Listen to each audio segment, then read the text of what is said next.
Right, all right. So we're going to record here. Stop this movie here. All right. Every David Fincher film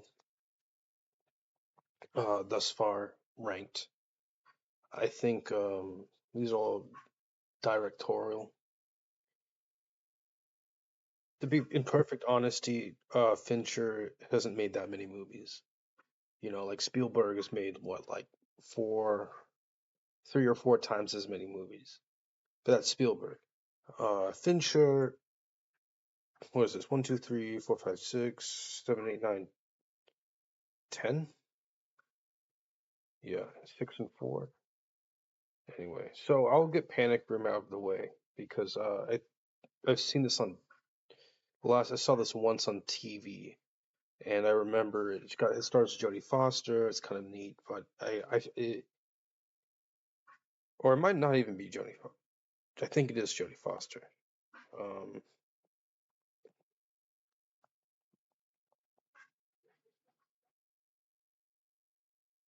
yeah, so Jodie Foster is in this. She did a similar film where she was on a plane and she was sort of held hostage on a plane, or she was pursued on a plane and had to climb into sort of the bowels of the plane.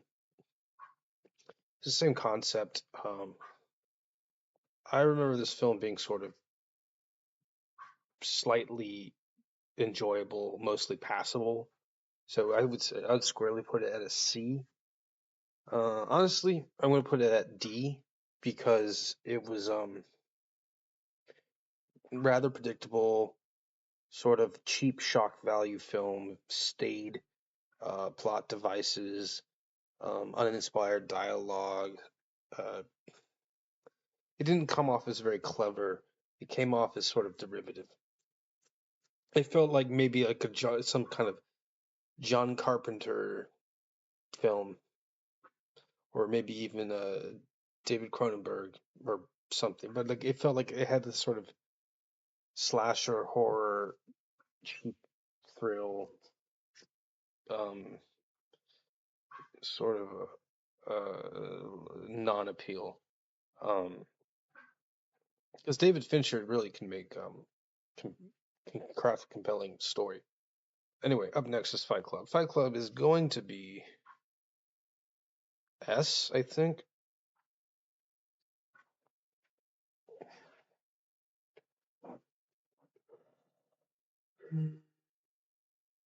Uh, it's probably the most cliched film on here. But I think the story was original. I mean, if it's not original, it's copying from fairly obscure predecessors, and it's a humorous film, but also sort of a drastic one.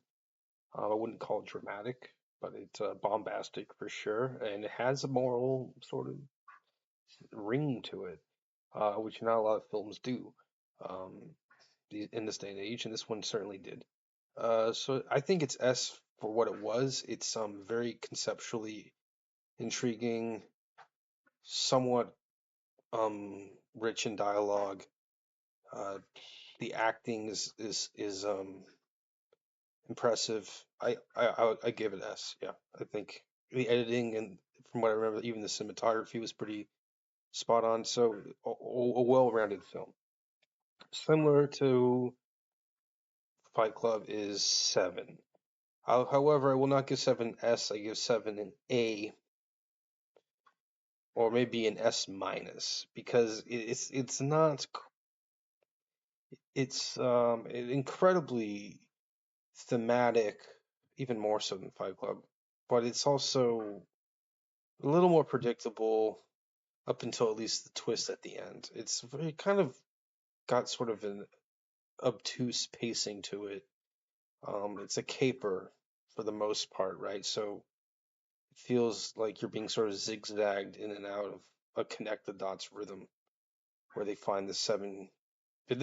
It's a very dreary film. They don't really succeed that often in their quest to find the culprit.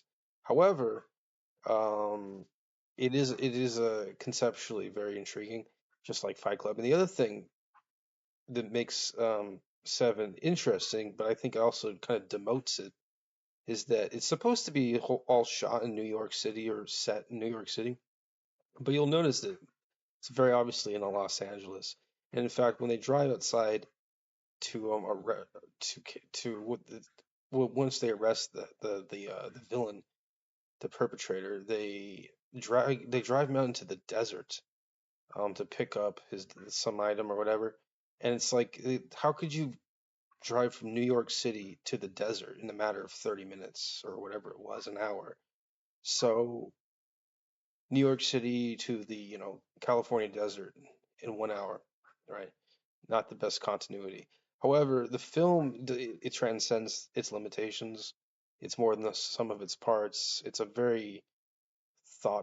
thought piece in a way, but it's also a representation of sort of us at our worst, and yet how even us at our worst can sometimes be better than pure evil. So it's not it's got a moral quality, sort of like Fight Club. Maybe not as punctuated, but it's certainly grittier and grosser than in Fight Club. Whereas in Fight Club, punctuated, but uh, sometimes it's not even as memorable. So, both an S. Up next is Benjamin Button. I would give this a B. I felt like Benjamin Button was a little tedious to watch. Very elegant film, kind of brilliant the way the special effects work to make Brad Pitt seem younger than he was at the time. He was playing in his 40s. They made him seem like he was 17 with special effects towards the end. Very interesting stuff. I kind of liked it. Saw it in theaters. One of the few on this list I actually saw in theaters. Maybe the only one. I quite liked it. It's kind of. Oh, I saw the Dragon Tattoo in theaters also. Speaking of that, give that an A. I felt like it was very astonishingly good pacing. The characters were intense and memorable. It didn't seem like it was wasting too much. Or maybe the story itself was a little degenerate in its arc and its tone, but I felt like the pacing was made up for that fact. I give it an A. Gone Girl, I give Gone Girl an S. I think Gone Girl is a deranged film, but I think it's a film that is hilarious. Whereas a film like The Game is like Gone Girl, except it's not quite as funny. It's a little more demented and sour. But I still give it an S. I think it's sort of the counterpart. Just the way that Fight Club is the counterpart to Seven. Now, a film that should be the counterpart to Seven is Zodiac. But from what I remember, Zodiac was a little bit of a slog. It didn't have the punctuation that the other films have on this list, so it's sort of in the down in the low area with Benjamin Button. The main enigma on this list is The Social Network, which I still think is an S. I think it was an incredible film, but it's an unusual film. Nothing else on this list quite like it. Um, they made these sort of obtuse dweeb real life characters seem Machiavellian and purposeful and scintillating, and I think that's not easy to do. So, a job well done. Maybe this and the story. It's just the setting was so dull. I mean, it's Harvard in the '90s or whatever, the early 2000s. Very dull. And they were able to dress it up to be something kind of fabulous and sort of exciting. So, well done. Next one is Mindhunter. I haven't seen Mindhunter. It's the only one I haven't seen. Unless I'm unless oh, this is a TV show.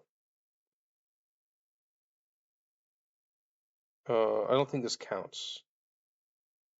Yeah, it's a T. I wasn't. David Fincher did. I'm gonna give it a C, but I will say I haven't seen it, and it's disqualified. I'm gonna leave it off the list because it's a TV show. Um, Okay, I'll give it a C. So that's the list. 10 minutes. Easy peasy. 5 in S is pretty fucking good. 1 in A, 2 in B, and 1 in C, based on a technicality, and then 1 in D because I think it was rather poor as a film, as compared to the rest of these films. If I could modify it, maybe I would put Zodiac even lower. Maybe I'd put Zodiac in C.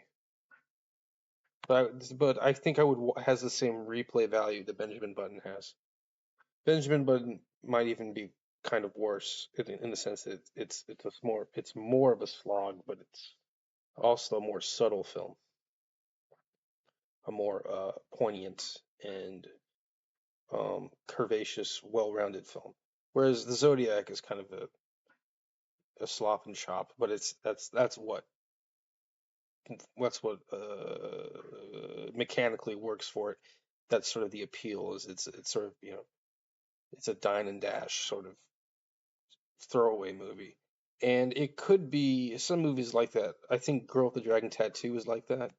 But Girl with the Dragon Tattoo, from what I remember, was more compelling in the end. Whereas Zodiac, I think, sort of, and because it's based on a real person, I think the Zodiac movie ended in a kind of stark disappointment. Um, there's an argument that maybe Zodiac should be an A, Girl with the Dragon Tattoo should be in B, or maybe they both could be straddling the line between A and B. But for here and now, I'm just gonna keep Zodiac at B, Girl at A, Social, The Game, Gone Girl, Seven, Fight Club. This guy's a sicko. I mean, David Fincher has been involved in all these creepy movies. The only one that's not creepy is Benjamin Button, and it's not even that highly ranked. He really has an obsession with derangement and sociopathy and mystery, and it's kind of unnerving. All right, well that's 12 minutes and 30 seconds. Panagram, I'll have to rewatch that, and I'll also have to watch all of Mindhunter just to get a better sense for what David Fincher really does as a filmmaker. All right, cha cha for now.